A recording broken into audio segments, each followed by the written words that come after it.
Hello friends, today आज हम जो पोएम करने जा रहे हैं that is dust of snow. आपकी textbook in English class 10th की फर्स्ट फ्लाइट उसके फर्स्ट पोर्शन का dust of snow is your first poem. Dust of snow ये पोएम पढ़ने से पहले बहुत ज़रूरी है कि हम ये जान लें कि आगे पोएम में हमें क्या देखने जा रहे हैं, पोएम किसने लिखी है, उनके ऑथर कौन है और पोएम कब पब्लिश हुई। तो let's see, dust of snow is a poem. Dust of snow, Robert Frost is the author. यहाँ पे उनका फोटो हम देख सकते हैं। Robert Frost is a very famous author जिन्होंने ये पोएम लिखी है। ऑथर के बारे में हम थोड़ा सा जान लेते हैं। यहाँ पे उनका जो जीवन काल है that has been from March 26, 1874 to January 29, 1963। बहुत ही फेमस, बहुत ही प्रसिद्ध अमेरिकन पोएट रहे हैं ये। इन्हें अपनी लाइफ में बहुत से अवार्ड्स मिले हैं। उनमें से अगर हम जाने, Pulitzer prize for poetry and Congressional gold medal. This is about the author. यह है ऑथर के बारे में, रॉबर्ट फ्रॉस्ट, जिन्होंने ये पोएम लिखी है। ये poem dust of snow volume new Hampshire में पब्लिश हुई थी 1923 में। चलिए बढ़ते हैं हम आगे हमारी पोएम को समझने के लिए। पोएम में आखिर हम आगे कैसे समझेंगे, इसको आगे जानेंगे कैसे, उससे पहले हम देखते हैं प्रीव्यू। प्रीव्यू का मतलब है कि हमारी आगे की जर्नी, आगे का हमारा रास्ता कैसे होने जा रहा है।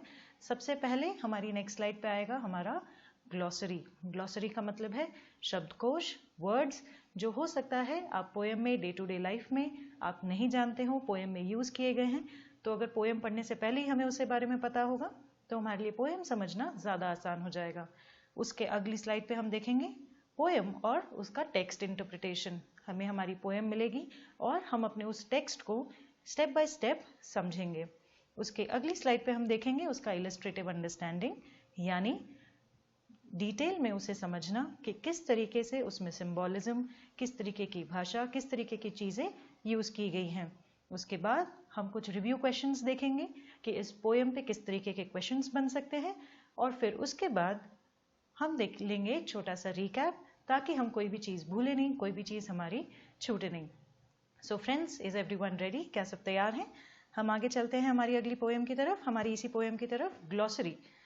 जैसा मैंने आपको बताया था कि ग्लॉसरी का मतलब है शब्दकोश, यानी वर्ड्स जो हम नहीं जानते हैं और हमें आगे पोएम में मिलने वाले हैं। हमारा सबसे पहला वर्ड है शुक। क्या प्रोनाउंसिएशन है इसका? शुक। शुक का अगर मैं आपको मीनिंग यहां समझाऊं, लिखा हुआ है इमोशनली और फिजिकली डिस्टर्ब्ड, यानी अपसेट। शुक को यहाँ पे कहा गया है कि किसी भी तरीके से परेशान होना, डिस्टर्ब होना, चाहे वो फिजिकली हो, चाहे वो इमोशनली, या फिर किसी कारण से दुखी रहना। शुक का मतलब हम सब जान चुके हैं, एक बार हम इसे लिख लेते हैं। हमने कौन सा वर्ड किया है? SHOOK, शुक। हमारा अगला वर्ड हेमलॉक। हम अगला वर्ड कैसे प्रोनाउंस कर रहे हैं? हेमलॉक। हेमलॉक क्या है? A poisonous plant with small white flowers. ये एक पॉइजनस का मतलब है जहरीला। ये एक जहरीला प्लांट है, जहरीला पेड़ है जिसमें छोटे छोटे सफेद फूल होते हैं। हमारा तीसरा शब्द है रूइड। रूइड का मतलब है held in regret. Held in regret का मतलब पछतावा। किसी चीज का अगर हमें अफसोस हो, पछतावा हो, या फिर अगर हमारा पूरा दिन या पूरा एक समय दुख में निकला हो या हम परेशान रहे हो, उसे हम कहते हैं हेल्ड इन रिग्रेट। एक बार हम इस तरफ हेमलॉक को भी लिख लेते हैं, HEMLOCK, हेमलॉक। और दूसरी तरफ हमारा है RUED, रूइड। ठीक है, हमारे वर्ड समझ में आ गए। अब मेरे ख्याल से हमारे लिए पोएम समझना थोड़ा आसान होगा। हम हमारे टेक्स्ट की तरफ चलते हैं। हमारी पोएम क्या है? सबसे पहले हम एक बार पोएम की हम यहाँ इमेज देख रहे हैं। पोएम की इमेज देखते ही हमें काफी कुछ समझ में आ रहा है कि यहाँ पे हमें एक पेड़ नजर आ रहा है, एक क्रो नजर आ रहा है और वहां से बर्फ गिरती हुई नजर आ रही है। हमारे जो पोएट हैं वो नीचे हैं। तो द डस्ट ऑफ स्नो, किस तरीके से एक छोटी सी चीज के ऊपर लाइफ की इतनी बड़ी इमेजरी को दर्शाया गया है। आपके लिए सबसे पहले मैं एक बार टेक्स्ट रीड करूंगी, फिर उसके बाद हम इसके मतलब को समझेंगे। कोशिश कीजिए कि आप मेरे साथ इस पोएम को रीड करते जाएं ताकि आपके लिए भी आसान हो जाएगा। The way a crow shook down on me the dust of snow from a hemlock tree has given my heart a change of mood and saved some part of a day I had ruled. क्या आप लोगों ने मेरे साथ साथ इसको read किया? अगर नहीं किया है तो एक बार इसको जरूर रीड करें, ये आपके सामने है।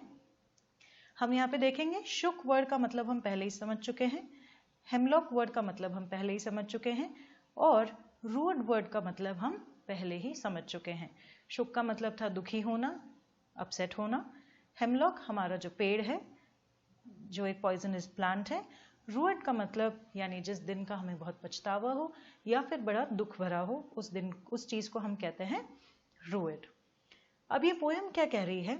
The way a crow Shuk down on me, यानी अगर हम सिर्फ इन दो लाइनों पे नजर डालें एक बार फिर यहां तक, the way a crow Shuk down on me, जिस तरीके से, वे यानी जिस जरिए से, जिस तरीके से एक क्रो ने, जो कौवा है, जिसने ऊपर से मेरी तरफ देखा, मेरी तरफ नीचे झुका और नीचे बौछार की। तो यहाँ पे जिस तरीके से क्रो ने मेरी तरफ देखा और झुका और फेंका, क्या फेंका उन्होंने? Dust of snow from a hemlock tree. तो यहाँ पे हमें क्या नजर आ रहा है कि एक पेड़ है, पेड़ के नीचे हमारे पोएट हैं, ऊपर क्रो आ रहा है। क्रो ने जिस तरीके से वहां आके पेड़ की डाली को हिलाया और उस हिलाने से जो बर्फ की बौछार नीचे हुई, द डस्ट ऑफ स्नो, यहां तक हमें समझ में आ चुका है। अब हम अगली और दो लाइनें देखें। The dust of snow from a hemlock tree, यानी क्रो का आना हुआ, वहां पे नीचे देखना हुआ, स्नो की बौछार करनी हुई, कहां से? From a hemlock tree. अब इस पूरी चीज ने किया क्या? सेकेंड पैराग्राफ में हमें वो नजर आ रहा है कि इस पूरी चीज ने किया क्या? हैज गिवन माई हार्ट, मेरे दिल को उस चीज ने, उस एक्ट ने क्या किया? A change of mood. Change of mood यानी हमें पता चल रहा है कि इनका मूड इस चीज से बदल गया है। अब वो मूड इनका दुखी था या अच्छा था, ये हम अगली लाइन में देख रहे हैं, लेकिन अभी तक हमें क्या पता चल रहा है कि ये बर्फ की बौछार होने से अचानक इनके दिल में एक बदलाव आया है, एक रूपांतरण हुआ है, एक चेंज हुआ है।